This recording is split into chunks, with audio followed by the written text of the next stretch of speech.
Right, hello, good evening, everybody, and welcome to another Broken Binding interview. My name's Steve Narian, and tonight I'm interviewing Justin Lee Anson. He is the author of the Eidyn Saga, which started with book 1, I have here, The Lost War, and book 2, The Bitter Crown, and displayed behind Justin in the background, you can see book 3, the blue one there. There you go. Okay, hang on, I'll bring it down. Bring it into focus so everybody can see it. There you go. There it is. The book 3, The Damned King. Beautiful. Book 3 of 4 of the Eidyn Saga. There's a link down below where you can pre-order book 3, which is available now as a sprayed edition Broken Binding special like this one, but it'll be in a lovely blue color. So it's also worth pointing out that it is book 3 of 4 because there are a lot of people who still think it's the final book in a trilogy, and it's not the final book in a trilogy. It's the yes. We should remind them. Yes, it's a 4-book series. You now have 3, so you have no excuse to say, they're all going to come out. Yes, they will, and you've got plenty to read in the meantime to keep you going. Exactly. I'm 46,000 words into book 4. See, plenty of time to get up to speed for when book 4 comes out. So exactly. Let's go back to the beginning. We'll keep this as fairly spoiler-free as we can for those who haven't read the first 2 books in the series. But let's talk about The Lost War and the origin of the series and where did it come from? Because it's quite an interesting one that shares some similarities with like Adrian Tchaikovsky, and I even think Malazan Book of the Fallen as well is where it originally started the same place. Oh, okay, that's interesting. I didn't know about those connections, so I want to hear where they are. The way I kind of always explain this is I thought it was 3 different books. So what I had was I had a world building premise, which was I wanted to create a fantasy kingdom based on Edinburgh, my hometown. Because I love it. I think it's really cool. It's got a load of great history, and I'm really into etymology. So I went and did a load of research on the etymology of all the different place names around Edinburgh as to where they came from and what they meant, and built a world around that. So I wanted to do that. I had a set of characters that were characters played by some of my oldest friends and my wife and I in a long-running RPG campaign that we played. I often just say D&D, but technically it wasn't D&D, it was fantasy. But for those who don't care about the difference, it was an RPG game. That's fine. And we finished that campaign, and I just really loved the characters, and I wanted to do something with them. So I thought, I want to write something with those characters. And then I had a plot that was essentially a political metaphor for something that drives me insane about the world, and was doing so even back in 2018 when I was writing The Lost War, and it still is to this day. And I had a plot that I wanted to write, and I was going to. Initially, I thought it might be satire, right? More along the lines of like Carpe Diem style of humor. But then I realized actually that all 3 of them fit together really nicely, and actually they worked beautifully as a kind of mashup of epic fantasy and conspiracy thriller. And so it all came together. And then once it all came together, I was like, oh, yes, I see this now. I can see it all. And I actually got together with my friend who was our DM. And I was like, I think I need a map. Can you make me a map? So like I had the plot in my head. And he made me a map to work with, which was really helpful because there was one point where in the writing of it where I realized that I had 2 groups going off in different directions and arriving at their destinations at the same time. Except once I worked it out, one of the trips was going to take 3 days and one of them was going to take a week. So it was like, okay, right. So I did a lot of like thinking through the logistics so that people weren't, teleporting around the place as they might be accused of doing in some famous fantasy TV series. I couldn't possibly know what you're referring to with that. So that's where it all came from. That's how it all came together, basically. So the connection is, I believe, Shadows of the App by Adrian Tchaikovsky and Malazan Book of the Fallen both started as the role play as well with friends. Is that right? I didn't know that. I'm fairly sure for Shadows of the App, but I thought Malazan did too. I think that's where it came from. Someone will correct me. I know Adrian is a massive role player, so that would make perfect sense. So did you have to get license from all of your friends to use their characters in this book? I didn't have to get I basically just had to say, I think I'm going to do this. What do you think? And they all went, that's cool. I dedicated the first book to them all. So like everybody who had a character who was played in that campaign who ended up in the book is who it's dedicated to. And actually, a really fun thing we did, and there is video of it somewhere that I must get hold of. I'm not sure who has it, but there is video of it somewhere where on the launch of the Orbit edition back in 2023, we got all bar one of them together to basically come up to the front of the stage, and we read through a scene with everybody reading one of their characters. So we actually like we almost did like a performance of the scene. It was great fun. It was a really cool thing. It was the interviewer's idea, as an old friend of mine called Liam Rudden, and he was like, we should get everybody who had a character up, and it was a really cool thing. And I really must find the footage of it, because I meant to put it online. I've forgotten about it until this conversation, so I'm gonna go find it. What's really interesting in some ways with that is normally you build the characters and they all just live in your head, and you make them up, and then depending on how you feel or how you think they'll dictate or act in a certain situation, you just steer them left and right. But suddenly you've got these other people who've been playing these characters for a while, I'm going to guess, that you could actually go to them and say, did you at any point go to any of them and say, I think I'm going to do this with a character. Does that sound right to you? No, I did the exact opposite. Because what I found myself doing too often was wanting the characters to have certain personality traits, and I found myself modeling the characters too closely on the actual people to begin with. And so I actually, at one point, probably like 20, 30,000 words into the book, I had to sit down and write like 2 sides of A4 of character and background for each one of them, as I wanted them to be, and I wanted to create them, to separate them from this, precondition I had of them having to be like the players who played them, basically. No, it really exactly the opposite. I had to build them away from what they had once been. None of them are particularly what they were in terms of the character. I mean, they are in terms of I suppose, archetype. And the thing that really changed was, it was an RPG setting, so we had some non-human race characters originally, but there are no non-human characters. There are no non-human species in Eidyn, in my world.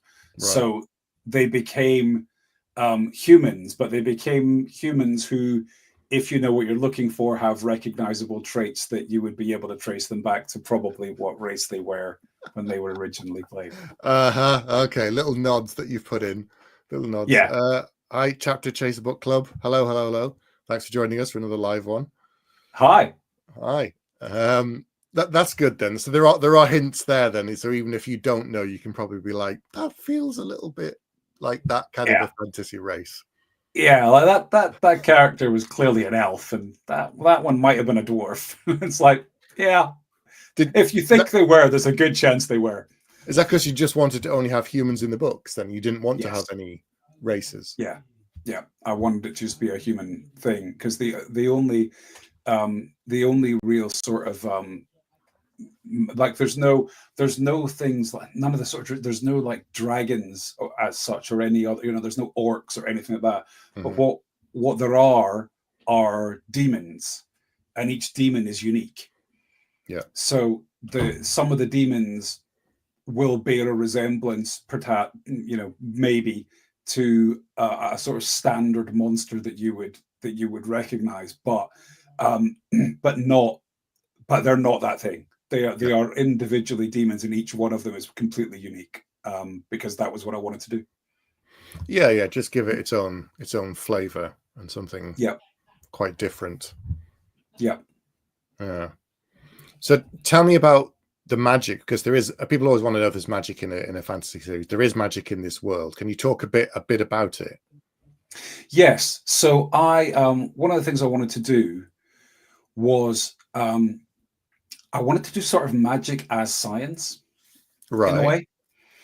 So I wanted to treat the magic system as they have an understanding of how magic works. They have an understanding of how they control it. They have an understanding of how it develops. There's like maybe 1 in 100 people develops the ability to use magic, and they have a particular skill set that they lean towards.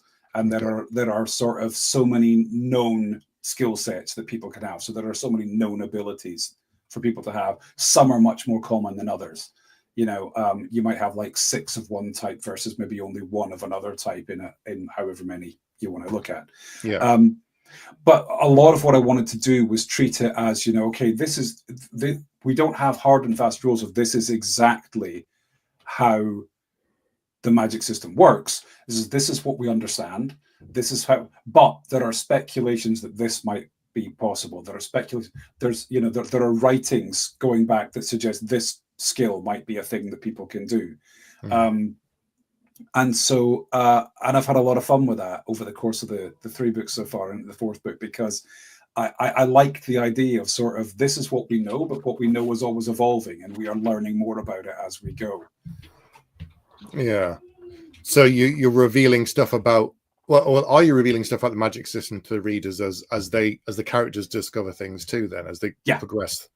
Yeah, exactly that. So we start from a position of this is our understanding of how the magic system works. So this is how our understanding of how we use it. But then things develop, and it's difficult to say too much because it's kind of a plot point. But things develop. Yeah. And they learn more about how it works than they do at the beginning. And by the end of book 4, they will know an awful lot more about it than they did at the beginning of book 1. Because I tend to get into this debate about hard and soft magic systems with people, where a hard magic system is more prescriptive, more like science, where the rules are known in the book and there's limits and set framework, and it's kind of explained to the reader, versus a soft magic system where it's more mystical in that there might be a framework behind the scenes, but it's not explained to the readers, it's not shown, and so it feels more mysterious.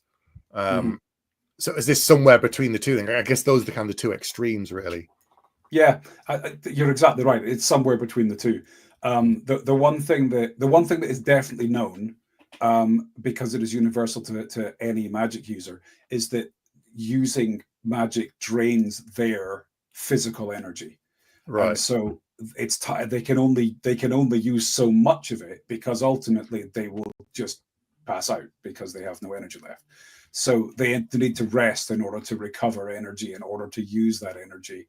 But one of the types of magic users, of drais, as I call them, are energy drais, who can literally draw energy from other sources and pass it on to another source. So they're incredibly powerful because they have that ability.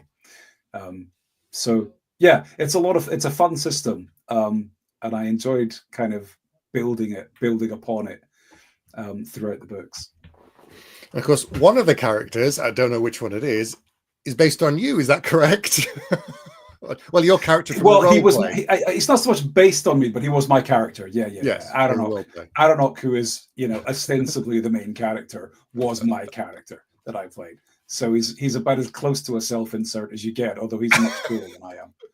That's the thing, though, because everyone's like, which character you more like? And like, well, not all of them, none of them, because they all come from you. But in this case, Absolutely. It was you playing another character. It's not actually you anyway. So yeah. He was the character that I played, so he was my character, and is indeed my username on Fortnite. So you see, now people will look out for you now. They try and gank you in the scene. But it's a variation, because somebody actually had Adonok already, and I don't know where, but somebody had just Adonok, so I had to go for a variation. I see. Okay, people are going to be chasing that one down now in Fortnite. Yeah. So, chapter said, "Look at our bookshelves, plenty of inspiration." Yes, we both got lots of books. So you mentioned the three things that combined to create this book, but what about some of your influences, stuff you've read behind you and other things that have fed into this series? Like, can you still read fantasy now? I know some people are like, it's too much like a busman's holiday. They can't separate the creative from the kind of editorial part when they're reading other fantasy. Can you still read it? Yes. I have become a tortuously slow reader, which is really annoying. And I think it's an ADHD thing. I find it difficult to, that thing where you read a page and then you're like, oh God, what did I just read? I have to go back and read the page again because my mind took a walk over there somewhere. But yes, no, I can. In many ways, I have to read whatever genre I'm trying to write in, because I'm really affected by, I get in the mindset of whatever I'm reading. And so completely unlike other people who say, no, I can't read it because I don't want to be affected by it. I'm the exact opposite. Like when I was writing Carpe Diem, the most effective times when I was writing Carpe Diem, I was reading Tom Holt. There's a section in Carpe Diem that's quite dark, and that's because I was reading Joe Nesbo at the time. So and The Lost War is a combination of me reading stuff like Joe Abercrombie and Joe Nesbo, for example. Like, if you kind of cram all that stuff together with a bit of watching, M. Night Shyamalan films in there as well. So I am, in terms of style, I am really influenced by what I'm consuming in terms of media. And that includes what I'm watching as well as what I'm reading. Yeah. We should say Carpet Diem is another book that's not connected that you've written in this. That's not connected to this series. It's there. There it is. Next to the Audi Award that it won. Yes. Yeah. Go on, tell people about it, and then we'll come back to the Lost to Eidyn Saga. Yeah, Carpet Diem is a completely different book. First book I wrote. It's a comedy urban fantasy, with the premise of an Edinburgh hermit who discovers that his living room carpet is the deciding factor in a bet between God and Satan. Which was a premise I came up with while walking to Sainsbury's one day. And it was so long ago that I pulled the dictaphone out of my pocket and recorded it into the dictaphone in order to not forget it, because it was pre-smartphones. So that was how long ago that I had that idea. And yeah, it was published in 2015 with a small press. I took back the rights, republished it in 2018 myself. But it won the Tantor audiobook won the 2018 Audi Award for Humor. Beat out the likes of oh God, I've forgotten his name. Kevin, really famous American comedic actor, Kevin Hart. Beat Kevin Hart to the award. He was one of the other finalists, and we won.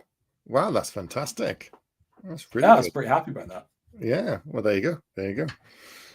So coming back to Eidyn Saga, I was going to ask, when you were doing the role play that then was part of the inspiration, was it a long campaign? Like, had you been doing this for months? Oh, years. Because we've got a separate role play and something else that you and I do with the group that we haven't done in ages now. But it was years of material that you basically had in your. It was years of. It wasn't so much years of material because I didn't use any of the actual story material at all. Like the story was completely separate, so it wasn't like I went, oh, this was a cool plot line, I'm going to use that. It's completely different. There's nothing in there that's that. What it is somewhere between 5 and 10 years of these characters and knowing these characters and really loving them and having a real feel for them and wanting to do something with them and not wanting to leave them behind when we finished that campaign and our DM decided he wanted to move on to do something else. So it's more that I knew the characters so well and liked them so much that I wanted to do something more with them than actually using any of, because the plot was the plot. The plot was a whole separate thing. Right. Of the for anybody who hasn't read The Lost War, the end of The Lost War was the starting point for the plot. Like the big climax at the end of the book was the premise of, I want to write a book where this is the case. And then we're going to see how that develops. And then mashed that up, as I said, between my sort of epic fantasy and conspiracy thriller, mystery, kind of all the genres that I love, smushed up together to come to that conclusion. Yeah, it's not a spoiler to say that, you know, there's something big that happens at the end of book one, which perhaps is why one of the reasons why it's 4 books, and that you get to the end of that first book and go, what the, and then you have to see the repercussions of the larger story. Yeah. So the other thing I was going to say is, given that it's the characters that you've been playing with and your friends for years, did that make it more difficult to be like, to kill your darlings and to do awful things to them, because you'd played alongside these characters, not necessarily the people, but the characters for years? Yes and no. I mean, my answer to this is, anybody who's kind of like, not everybody makes it to the end of every book. Mm-hmm. And that is, I think so my answer to that is always, look, if nobody ever dies, then nobody's ever under threat. Yeah. And if there's no real threat, then you're missing, you know, if everybody has plot armor, then there's an emotional depth and connection that you're just not going to get when people are in danger. You're not going to be genuinely worried for them because, you know, they've got plot armor and they're not going to die. And that is a lesson that I think I really took from The Walking Dead. Really? Because The Walking Dead really took that to extreme. And I realized that, like, I was all, like, anytime anybody was in danger, I was like, you know, heart racing, genuinely worried about them. And I was like, right, okay, so the only way to have threat like that really matter is if people understand that anybody can die and, you know, and stay dead. And there it is. I mean, I think it's an important part of storytelling. If you're writing that kind of book, if you're writing that kind of story, I think it's important that people can die and stay dead. Yeah. Yeah. When you get into the space where it's IP, you know, at some point the character's going to come back. You know, at some point, any of the big changes that they've made to a certain character will bounce back. Like Spider-Man eventually will always be Peter Parker. Batman will always be Bruce Wayne. Yeah. Even though there's changes, even though there's been interesting stories, at some point, you know, it's going to snap back. Yeah, exactly. You know, there's that whole old TV concept of every week you have to reset to zero. You can't really change anything because it has to be that everything is as it was at the beginning of the episode by the end of the episode. And that doesn't interest me. And even as a kid, that didn't interest me. Like, I remember watching episodic cartoons and being a little bit bored with them. But then when I watched something that had one of my favorite cartoons as a kid was Battle of the Planets. Right. Because it seemed to have a long-term underlying plot going on where there was actually development and things changed. And I thought that was brilliant, because even at that age, I was like much more interested in this ongoing story. And I was delighted when we reached the stage where we're at now with television, where that's much more common, where long-term story arcs that run through series are the way that it goes, and they're not constantly just writing self-contained Monster of the Week episodes that people can pick up and drop and pick up. Like, you know, Marvel have talked a lot about how they think people are just kind of fatigued with the amount of homework they have to do now for keeping up with Marvel. And I'm like, no, give me more. I will watch everything you give me, because I'm watching the whole thing develop and I'm enjoying it and I'm loving it. And I get that there are some people who just want to dip in and out. They only want to watch some series. They only watch some films. They only want to care about some characters. And so, yes, within each individual property, you need a story arc and you need a character arc. Absolutely, yes. I get that. But I'm very happy to see the background, underlying world and story developing through each different property. Yeah, because TV before streaming, because we're both old enough to remember that as well, it was... especially in America, it was, you know, 22 to 24 episodes a season. Yeah. And if it went over 100 episodes, it went to syndication. So that was always the goal, and they made more money, and then they could sell it to various places. And that, but is that thing, like you said, start and finish. You could dip in any episode in the 22 in the season, and it didn't really, have any much of an impact. Like Law and Order ran for like 25 years, and it's just literally case after case after case. Dick Wolf made so many TV shows like that. But it's only been in the last 25 years or so, probably, that things have started to change. Like you have a serialized version of TV, like books suddenly, with a start, a middle, a beginning, and an end. So there's really. you're almost making, if you're making a 10-hour episode. Sorry, if you're making a 10-episode series of something, you're just about making a 10-hour movie, and that's great. The scope to do that is wonderful. That just really excites me. I love the idea. Yeah. It began for me with Babylon 5, and that's where it was. It's like a 5-year plan. Yes. And when it's done, it's done. And he was one of the first to do it on TV, and then we've had it since the last 30 years, I think now, something like that. I still say for all that there is so much on streaming, and some of it is not very good, but we are in a golden age of TV storytelling. Yeah, some of the most, like the expectations of the standards of both writing and character development and acting and production values that we are at now are so far beyond what I could ever have imagined we'd be at, even in the 90s. When, I look back on the 90s, there's a lot of things I look back on the 90s with fondness. Buffy, which is now, about to have a reboot. Well, not a reboot, a sequel. Yeah. And I loved Buffy in the 90s, but I've never gone back and watched it because I'm not 100% sure it would stand up now, because the standards of what we expect now are so much higher. And even at the time, I remember thinking Buffy season 1 was pretty ropey. It definitely improved dramatically in season 2. Yeah.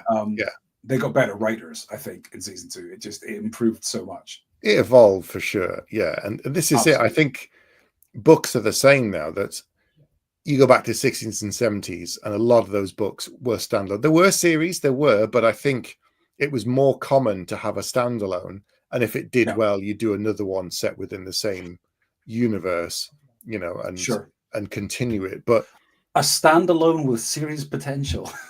That is the buzz phrase then, and I think it's now come round again, and now due to costs and publishing industry and so on. But was there any pushback with the fact that it was a 4-book series? Because no, yours is quite interesting, because people who don't know, your books are published by Orbit, but they didn't begin life there, did they? They did not. So the Lost War was originally self-published. And then it won the SPIFBO competition, SPFBO, self-published fantasy blog-off, in the 2020-2021 edition, which I always forget. I think it was 6. I think it was SPIFBO 6. And that led me to an agent with the assistance of Mark Lawrence, who runs SPIFBO. And my agent led me to the deal with Orbit. So yeah, it started life. I published it myself in 2019. Won SPIFBO in, I guess, the April of 2021. And by the end of 2021, we had a 4-book deal with Orbit. So for those who don't know, the SPIFBO competition is Mark Lawrence started it to give self-published fantasy authors a better platform, more awareness. And it's like a competition where groups of reviewers, there's like 6 or 7 groups of reviewers, each review the book and score the books. Out there, like 300, I think you can get 300 or something, and then they whittle it down. But yeah, it's 300 books, and it's 10 different blogs. So every blog gets 30 books, and each blog narrows down their 30 books to one finalist that they choose as their finalist. And then every blog reviews every one of the 10 finalists, and whoever has the highest average score overall wins. And other winners have gone on to get publishing contracts with Orbit, like Jonathan French with the Grey Bastards. I'm trying to think of some of the other ones, but that's the one I can also remember. Alex Darwin, who wasn't a winner, but who was also finalist the same year as me for the Combat Code deal with Orbit.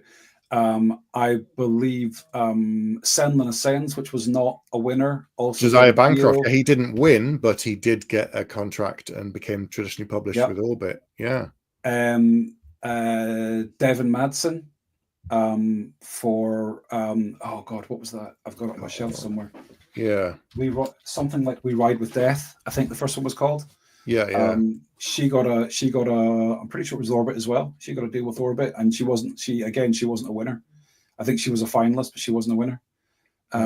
We Ride the Storm, is that it? We Ride the Storm, thank you. Yes, We Ride the Storm, that was her. So yeah, that series got picked up off the back of her being recognized in Spiffbo as well. So it's that isn't necessarily the aim. I mean, probably the most lauded winner of the competition, generally speaking, is Sword of Kaigen by M.L. Wang. Yes. And M.L. Wang did not want a traditional deal for that book. Oh, interesting. And decided to keep it self-published. But she has had a I think it's called Blood Over Brighthaven, which I believe she's just had traditionally published recently. And so she has ended up with a traditional deal for that. But yeah, it's interesting. And there's currently just for fun, over the course of the 6 months since the last Spiffbo ended, which will nicely reset Spiffbo to start in January and just run for a calendar year. Mark's running a Spiffbo Champions League, where it's basically the 10 winners all up against each other and being reviewed without being scored. So every blog is just ranking the 10 in order of what they think was their 1 to 10. And Mark has some complicated mathematical system worked out to decide what that means and who ends up winning. But I think everybody has gone into it going, who's going to come second to Sword of Kaigen? Because I think we're all pretty resigned to the idea that Miracle's going to win it. Yeah. That's interesting. So I was going to ask about the series again. How long did it take you to write the first book? And when you'd written The Lost War, is that when it had gone into competition? Did it win and then you started working on book 2, or had you already started writing books 2, 3?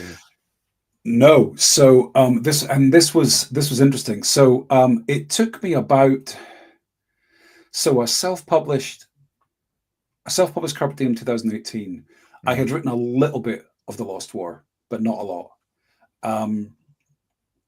And I only did any of this because I ended up in a very fortunate position where a friend of mine who had some money decided to invest in setting up my own publishing company to allow me to write full-time for a while. Mm-hmm. And so without that, God knows if and when I would ever have gotten these books written, because I was terrible at trying to write around a full-time job. And I had a full-time job that involved a lot of creativity, which is not actually necessarily a helpful thing when you're trying to write creatively. It's really draining outside of it. So yeah, anyway, I had a deep fortune to be able to do that for several years. So I think, once I started working at full-time, I think I finished The Lost War in about 9 months. Okay. And I published that. So it was 2018 when I first started out. My first thing was to take back and re-edit and republish Carpe Diem. Then I wrote The Lost War. That was published in 2019, so it was published the next year. And then in 2020, I entered it in Spiffbo, and at that point, I was already writing The Bitter Crown. Although at that point, I still thought it was a trilogy. And this is where it kind of got out of hand. Right. So while I was in Spiffbo with The Lost War, I was writing the second book, which at that time actually was called The Insurgent King. The working title was The Insurgent King at that point. That was going to be book 2. But I got to 200,000 words and realized there was still a lot left to write, and thought, okay, maybe this is 4 books. Maybe this isn't 3 books. Maybe this is 4 books. And so I had to come back a bit from where I had got to, because there was a point where I could end book 2. So this is book 2 ends the way it does because it wasn't really meant to be the end of that. Like that, I hadn't pitched that as the end of that chapter of the story, Right. but it became the end because I had to find a point where I could stop on something that was like, it felt at least like there had been an arc that had happened and it teased what was coming. And so that was what I tried to do with the end of book 2. But yeah, but what I had to do with that though was sit on that for a while, because once I had my agent, I told him I had a 200K first draft of the second book, and I said, but it's probably too long, isn't it? He's like, yeah, you need to get that back down to more like 150K. And I was like, okay. I don't know how, but okay. And but if we didn't sell it, I wasn't going to cut it down. I was going to keep the 200K first draft, and I was going to self-publish it, the longer version. So it meant I had to kind of sit on my hands for 6 months, because there was no point starting book 3 because I didn't know what book 2 was actually going to be like. Yeah. And so it was kind of treading water for a while as I waited to find out if we were going to sell it or not. And we did get our first offer for it. We did get a first offer for it. And I wasn't convinced by it. I didn't feel like the publisher were really behind it. Right. And my agent agreed with me. And so we kept looking to see if somebody was more interested and more passionate about getting behind it. And very fortunately, Bradley Engler at Orbit was. He loved it and he did want to really get behind it. And that's how we ended up with Orbit. And it was a 4-book deal by then, because one of the things I had to do was write, just to prove that I had thought it through, was to write a sort of summary of what books 3 and books 4 were going to be. Like, the summary for book 2 was bloody huge because I'd written a 200K first draft, and then the summaries for what is now the Damned King and what's going to be the final book were about half a page, because it was like, here are the main plot points, here's where it starts, here are some things that happens, here's where it ends. Yeah, they just want proof that you've thought it through a little. I went on my debut trilogy with Orbit. I'd obviously written the first book. I gave them 2 pages for book 2. I think I gave them a paragraph for book 3, and that was it. Yeah. Because they just want to know you've thought about it. You haven't gone. Yeah, and it's gonna change as well. Like things are going to change, because things that happen in book 3 that you didn't necessarily plan affect what's going to happen in book 4. So. Yeah, but I had to, and still, I mean, it still ends where I said it was going to end in that summary. Like, book 4 is going to end where I said this is where it's going to end. So I'm happy with that. So how long did book 2 end up being then, in the end? I cut it. So this is the thing. So I cut it down to 164, and that was absolutely just torture.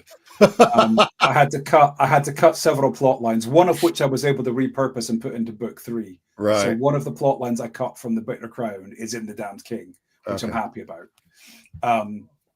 because I really liked it as a storyline, and I was upset to lose it. And I was like, okay, but I can make that work. I just need to shift some of the context around it, and that can work in book 3. So there was a storyline I had to bump. Some stuff I just had to lose, and I was sad to lose it, but it wouldn't have made sense to have it forward in time. It either happened when it happened or it didn't happen, and it just had to lose. Some of it was just, I managed to save some words just by tightening the editing. I mean, it's incredible how much you can save when you just do that. So I handed in what was a really tight 164,000 words. And as has happened with every one of my books I've handed in, it went up in editing, because I write quite tight drafts anyway. Right. And so what almost always happens is that my editor comes back and says, can we have some more of this? Can we have some more description of this place? Like, what does it look like? Where give us more setting. I'm really bad for that. Like, I've got in my head what it looks like, but I'm bad for not remembering to put it down on the page. And my editor's like, where are we? I can't picture this. And I'm like, oh yeah, I should describe that, shouldn't I? So it went up, I think, to like close to 175K, I think, by the end, the Bitter Crown. It's a pretty, and then I don't know, pretty chunky book. It is pretty beefy. It is a chunky book. It is a chunky book. The Damned King, I'm not sure what that word count ended up at. I paid less attention to that. The Damned King writing process was difficult because the first 6 months I intended to spend writing the Damned King was the 6 months where we were launching The Lost War. We were working on edits for The Bitter Crown. It was like the first 6 months of 2023. So we were launching the Lost War. We were doing the edits for The Bitter Crown. And I was really, really ill for 6 months. I just kept catching one bug after another, after another, after another. I had a flu that wiped me out for literally 6 weeks. Oof. Because I ended up with like chest infections and sinus infections and eye infections and everything. And then I got over that and got COVID like 2 weeks later. It was just like one bug after. It was horrendous, that 6 months. So I got no writing done. The only times I was fit to work, I was either doing promo for Lost War in the launch, or I was doing editing on Bitter Crown. So I ended up 6 months late handing that in. And what I ended up handing in was just about a first draft, pretty much. But I explained that to Bradley. I was like, listen, I'll get it to you by then. It's going to be a first draft. And he was like, that's fine. I've worked with that before. And we made it work. And I have learned that I do write pretty tight first drafts, it turns out. So yeah, it's a fortunate thing.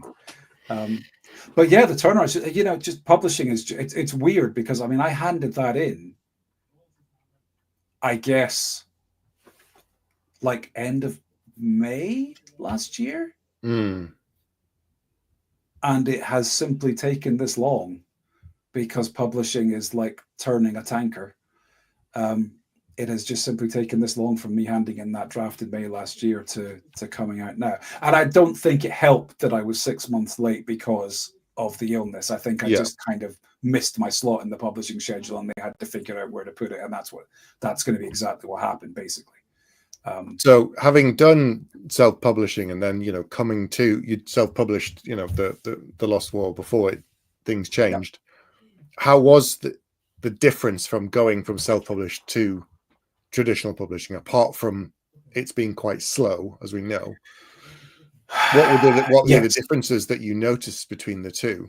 Because I think that self-publishing shouldn't be a knee-jerk reaction because you think traditional publishing is bad or it's not going to work for you, or it shouldn't be like, I got rejected, therefore I'm going to do self-publishing. It requires a very different set of business skills, I think, and investment and more time than traditional. But tell me about your experiences between the two. I mean, everything you say is true. I think that being a self-published author is so much more than just being a self-published author, because you're not. I'm just getting quite dark. I'm going to stick a light on. Yeah, go for it. That's probably a bit better, isn't it? Yeah. We're losing the natural light. Being a self-published author, you are also a small business person. Yes. You are not just an author, because you have to work with suppliers, editor, cover designer. You are a publisher as well as a marketer and a PR person. You have to learn how to make things like Facebook ads work, and I spend a lot of time doing that. You have to spend a lot of time researching and finding where bloggers are who are interested in reading self-published fantasy, and then try to get their attention. You have to do so much work that isn't writing or editing, and it's a lot. It's a whole business, and you have to be able to juggle all of it. And so anybody who has success in self-publishing, I have huge respect for, because it's so much more than writing a good book. I mean, you have to start with writing a good book. That has to be step one, but it's only step one. There are so many other steps of things that you have to figure out and be good at and understand and be prepared to invest the time in to make self-publishing work. It's a graft, and it's a whole skill set beyond just writing. And you're paying for all of it as well. Sorry? you're paying for all of it as well. It comes out of your Yeah, pocket. you've got to have the money to spend. Yeah, exactly. You've got to invest in stuff. It's not just your time. You've got to have the money to invest in things like advertising and cover design and editing and proofreading and all those things. Yeah. So it's a business investment of both time and money. It's hard work. So anybody who thinks, it's the easy decision, it's the easy way to go, it's the opposite of that. It's accessible in that, yes, theoretically anyone can do it, but it is not something anyone can do well and make a success of just because they write a good book. Yeah. Whereas I think the biggest thing with traditional is, first of all, with traditional, you don't have to do as much. You still have to do a lot of your own marketing. Yep. There is only so much marketing and PR that even the big 5 traditional publishing companies will do for you. They have a big platform, they have a big voice, and what they do has reach. I think there is an element, and I honestly, I still think to this day there is an element where you simply become taken more seriously the minute you have a traditional deal with a significant, it doesn't have to be a big 5, but a significantly sized traditional publisher. There is an element that there is just still that impression of you have passed a quality mark by making it past the gatekeepers to get into traditional publishing. I think it's just that it just is a thing that exists, and there are arguments for and against that should exist. There are some amazing things being done in self-publishing, and there are some stuff, a lot of stuff that's being done in self-publishing that is doing well is stuff that probably wouldn't have got picked up by a traditional publisher because it was too unusual. Yeah. And it's found an audience by being what it is. With Carpe Diem, I subbed Carpe Diem, and I was told there would be no audience for it because bookshelves don't have a comedy fantasy section. They have a Terry Pratchett section. Yeah, that's it. But I sold 25,000 copies of Carpe Diem, so there was an audience for it. Now, it's not a massive success. It's not an international bestseller. But for a little book that I self-published, it's done okay, Yeah. So I don't necessarily agree that was the case, but that is a held opinion within traditional publishing, and so it is what it is. But yeah, that's what self-publishing gives you. It gives you the opportunity to publish stuff that traditional publishing would maybe shy away from because they don't quite know what to do with it, or they don't think that there's a market for it. Yeah. But I also think traditional publishing is now taking some cues from self-publishing. Oh yeah. At seeing what's doing well and thinking, oh, we should do that. We should pick up some stuff like that. Romantasy became very popular in self-published space. It's grown massively. They bought several self-published books that were self-published and have gone traditional. They've set up a number of publishing imprints now that specifically focus on romantasy. So they know, that kind of investment, that kind of signal to market shows that it's here to stay. It's not going anywhere. It's not a bubble that's going to pop in a couple of years. And they're building, 2-3 years out now for books in that category. So we know it's coming. It happens with other things, that they don't want to take the risk because it covers too many genres. It does well in self-publishing, and they go, right, it's proven in the market now to be accessed as an audience, and they come over. So I think there's more freedom in self-publishing. It's faster. You can take more risks, but the risk is all on you. Whereas with traditional, the risk is the publishers to bear in terms of the financial costs. Yeah. But they have the pockets to be able to absorb that. Yes, they do.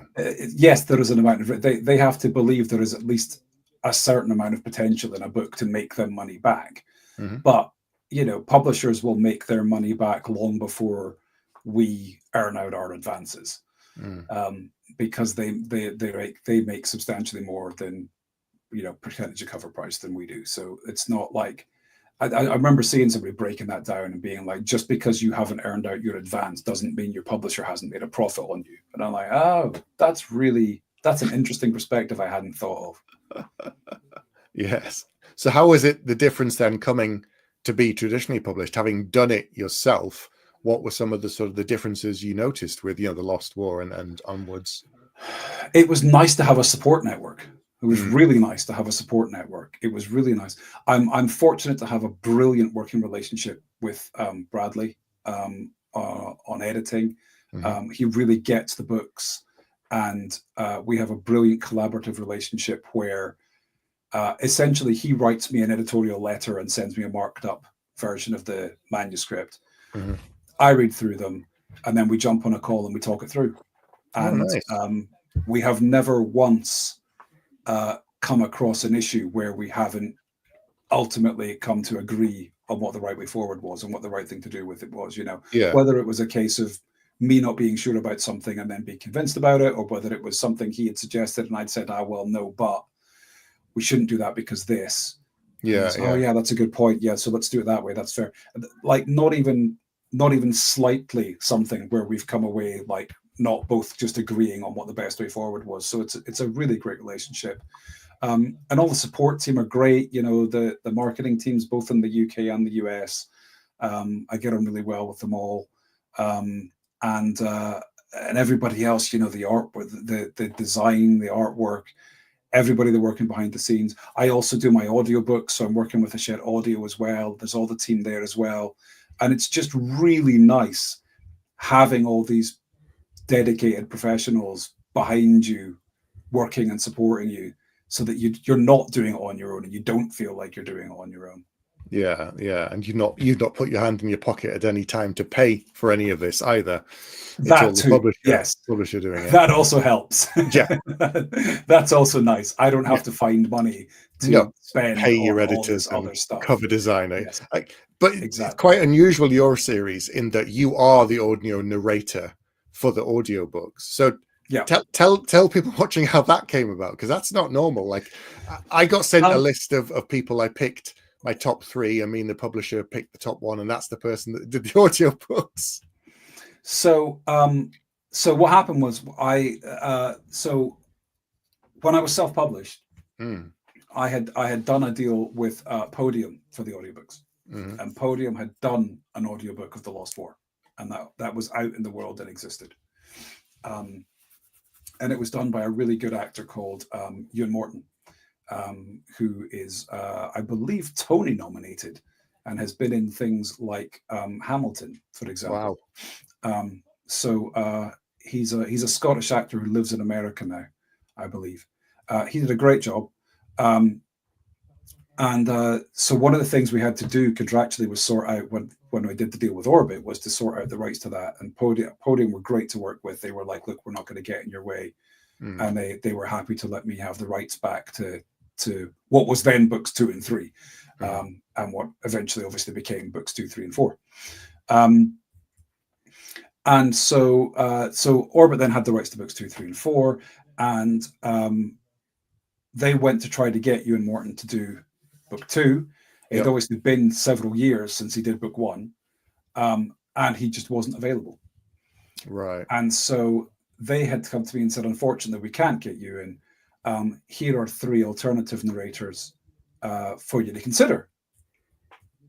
And I listened to all of them.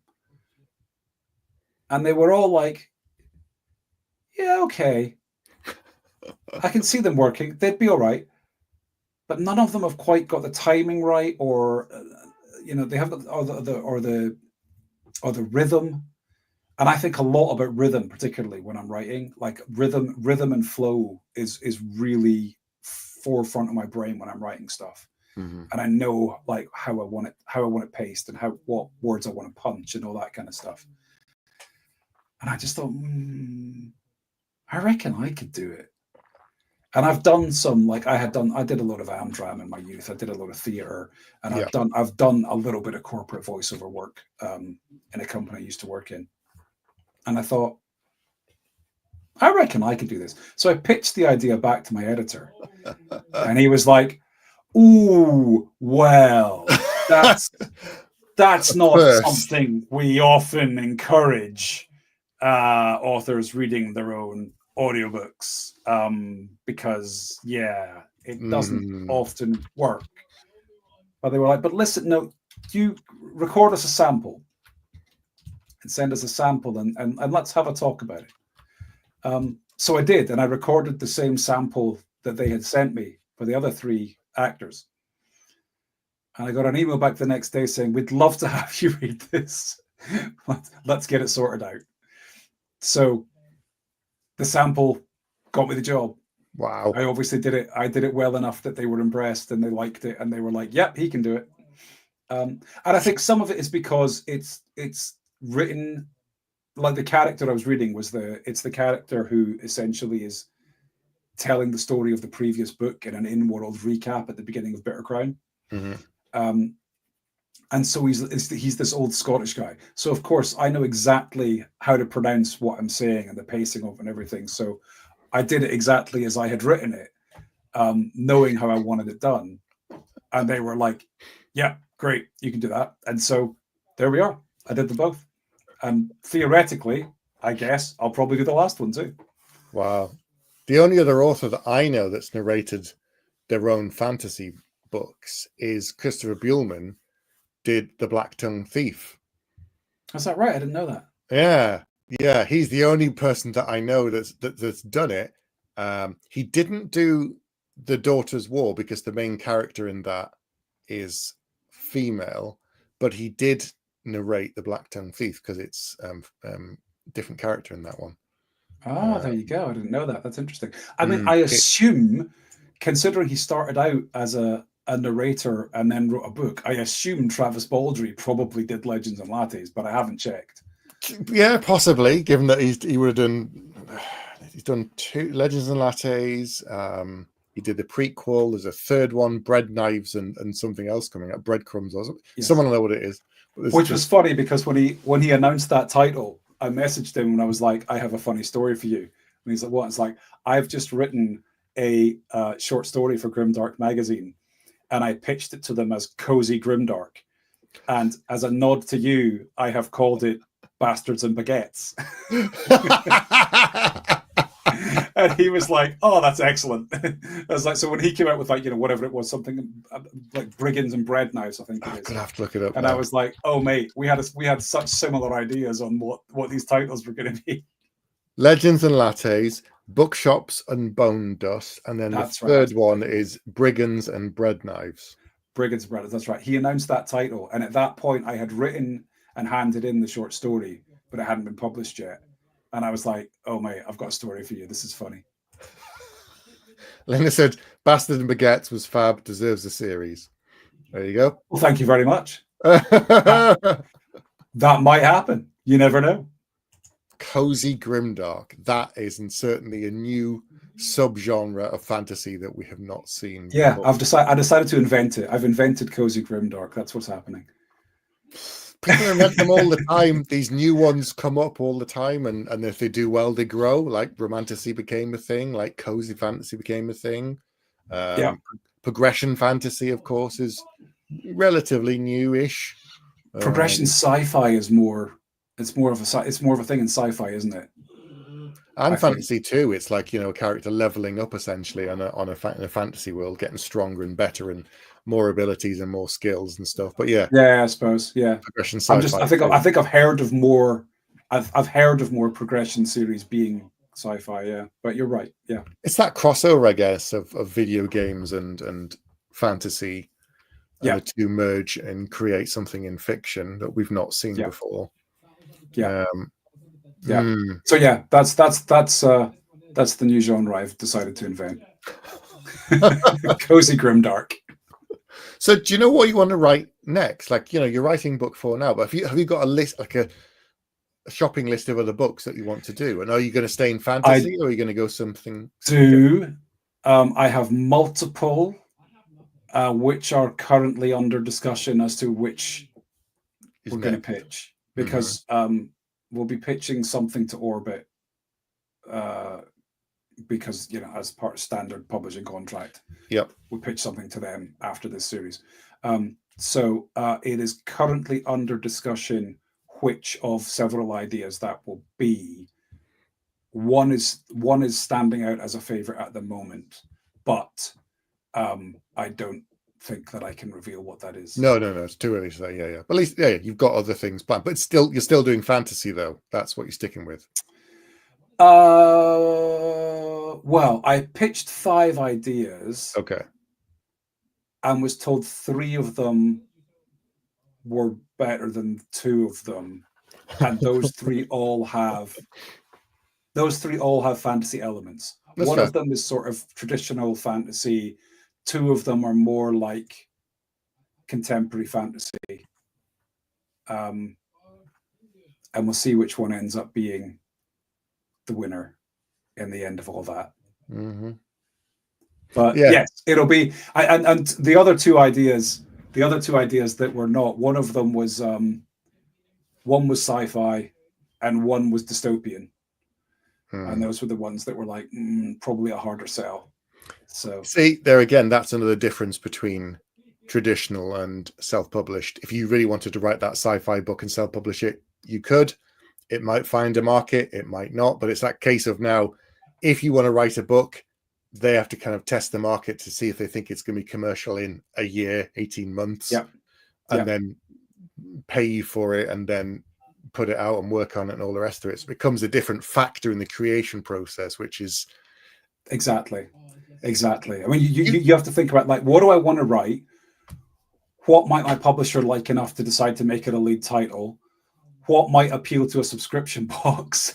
Like, there are business considerations now to think about, as well as just creative things to think about. But yeah, I genuinely had 5 ideas of different things that I was like, I would be happy to write any one of these 5, and I'm excited about the idea of writing any one of them. That's good. And so, like, which one should I write? And so, as I say, that's currently under discussion. And possibly Bastards and Baguettes as a cozy grimdark side project, from time to time. Who can say? Do you think you'll ever go back to doing self-publishing? Like, if it's a project that's so weird that doesn't fit, you'll be like, I'm just going to self-publish it and put it out. And be a hybrid. I think if I went so far as to write an entire manuscript, and it didn't sell to a trad company, yes, I probably would self-publish it. I think I wouldn't waste it. If I believed in it enough to write it, and tell that story, then yes, I think I definitely would probably self-publish it. Yeah. It's a different market. I don't think I would have any hesitation, really. I don't think I would have any hesitation. It's even just if it was the stage where something, even if something was the stage where, like, if we got offers on a book that, if I just didn't feel like the publisher was really behind it, I might well just go, no, I'll do it myself, because I think it can be more damaging to put it out badly than to self-publish it well. You know what I mean? Yeah. So, it's changed. It's changed so much in the last 10 years. Completely. But I prefer traditional for the substantially smaller amount of work I have to do. I can carry on being a mouthy git on social media and and write books instead of having to do all the other stuff that you have to do when you're actually going to publish it yourself. Yeah, it is. It's a lot more work. It's a much bigger commitment for sure. Yeah, absolutely. But no, I wouldn't shy away from it. No, I wouldn't shy away from it at all. I mean, technically I am still a hybrid author because Carpet Diem is still self-published. So I am, for all intents and purposes, I am a hybrid author, and I will stay that way for however long. I would never be in a position where I would think, I don't want to go back to self-publishing. Yeah. If that was the right choice for a book, I would self-publish it. Oh yeah. I think it's, you can test the market in some ways with a more radical, a more obscure, a more cross-genre idea if you're passionate about it, and see what happens with it. Yeah. Whereas publishers, it's a bigger risk, and they're sometimes not willing to take it until it's proven a success elsewhere. Yeah. Yeah. Absolutely. So absolutely. Can you tell us anything about book 3, or is it just too spoiler about the damn king? Can I tell you? I mean, I could if I knew that everybody had read the first 2 books. Absolutely. But on the assumption that not everybody has read the first 2 books, or even necessarily the first book. This is what was essentially in my original overview of the plot. This was the midpoint, sort of. This was the end of the middle, I suppose. Right. Yeah. Setting up the final act, which is book 4. So a lot happens, and some things get better, and some things get worse. What is particularly fun with this book that I hadn't really been able to do before is that I really got to write the antagonist of the series in a way that I haven't up until now. Interesting. And so that was fun. And the feedback I've had from people on that is that they liked it, in that they hate him, but in a good way. So yeah, the feedback has been great. The feedback has been people being like, I mean, the most common comments I've had are, "What did you do?" and "Dude, what the fuck?" And that's really what I was going for.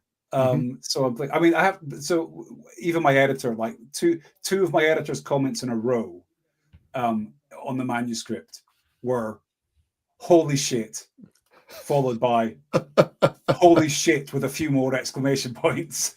And I was like, yeah, that's done. Exactly what I was going for. Thank you. Nailed it. At exactly the right points as well. So, but what's interesting is there is another point in it where there's another thing that happens before the 2 things that he was reacting to. There's another thing that happened before that, which several readers who have had early copies have got in touch and been like, "That was like stunning, incredible, didn't see it coming, wow." Right. And I'm like, oh, okay, that was a bigger moment than I thought it was going to be. That was interesting. So I guess the most I can say about it is, don't get too comfortable.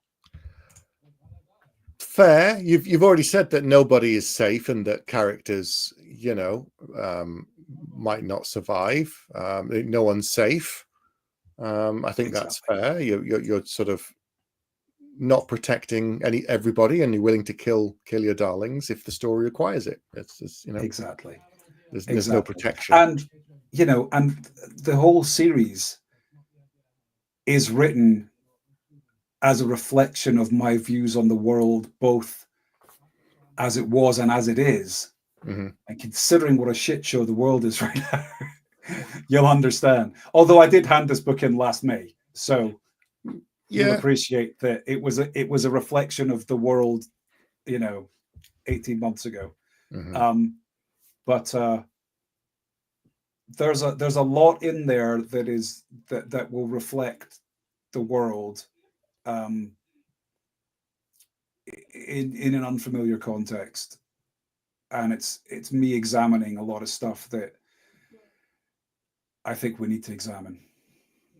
Yeah, I think the most thought-provoking fantasy is usually stuff that's analyzing a portion of the world or an aspect of our world through a kind of obscure lens, and allows you to explore things in a way you couldn't do, like killing a whole bunch of people in our world, whereas in the fantasy world you could do that and then explore the repercussions to see what would actually happen, for example. Yeah, exactly. So and I'm proud of this book too, actually. I mean, every author hopes that the next book they write is going to be the best book they write, because you hope you're always growing and improving as an author. What I've been pleased with is a number of comments. One of the first reviews we had from Library Journal, one of the earliest advanced reviews we had, and one of their first comments was, "This is arguably the strongest book of the series." Oh wow! And that's really nice to hear, because I hope I'm getting better with every book, and to hear that, you know, having liked both the first two books, they then think this is potentially the strongest, is like amazing. Okay, this is really good. That's really good. That's fantastic. Right, so we'll just remind everybody that book 1, The Lost War, is out now, and book 2, The Bitter Crown, and book 3, The Damned King, comes out this month as well. There it is in the blue at the top. There's a link down below where you can order the Broken Binding Special Edition hardback with the blue sprayed edges like that. Not just this month, tomorrow. Tomorrow, in fact, because this is tomorrow. live. So tomorrow, Tuesday the 19th, it will be out. Yes, and there are copies available. So check out the Eidyn Saga, check out the first 3 books, and Justin is busy with the 4th and final book in the series now. So true fact, it is coming. I promise. The series will be finished. I know how it ends. With a following wind, it'll be out next year. Brilliant. There you go. There you go. So thanks for joining us tonight, Justin. Thanks for telling us about the series and inspirations, where it came from. And we'll see you all soon for another author interview in a few weeks' time. So good night, everyone. Cheers. Cheers.